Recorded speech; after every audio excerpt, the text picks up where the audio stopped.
মাছটা কিন্তু ডিম ছিল ডিম হয় কিন্তু হলুদ হয়ে গেছে রুই মাছ ছিল হিনকাটা 17 কেজি 500 গ্রাম সেই কালার কাতল হয়েছে 17 কেজি 600 গ্রাম ধরতে হবে লোর বেরিয়ে গেছে ধরে রাখেন ক্যামেরাটা লড়েন লড়েন লড়েন লোর ভিতরে অবশ্যই ক্যামেরা ধরে রাখেন ধরে রাখেন লড়ছে না হ্যাঁ নড়ছে নড়ছে তারা করে কিন্তু লড়ছে হ্যাঁ যতা যতা একদম তাজা মাছ এই যে ভাই ভিডিও করেছে তাজা মাছ দর্শক আপনারা আমার ফেসবুকে যে ভিডিও আপনারা দেখেন ইনশাল্লাহ আমার কাছে যে সমস্ত মাছ দেখেন এগুলো কিন্তু পদ্মা নদীর 100% গ্যারান্টি সহ আর আমার কাছে যে মাছ পাবেন আপনারা কিন্তু তাজা মাছ পাবেন আপনারা আমার ভিডিও দেখবেন নতুন ভিডিও দেখতে চাইলে ফলো দিয়ে যাবেন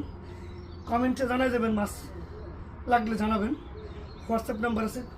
917 এই নাম্বারে ফোন দিবেন ঘরে বসে পেয়ে যাবেন সবাই আপনারা ভালো থাকবেন আমার জন্য দোয়া করবেন আল্লাহ হাফেজ একটা ফোন করে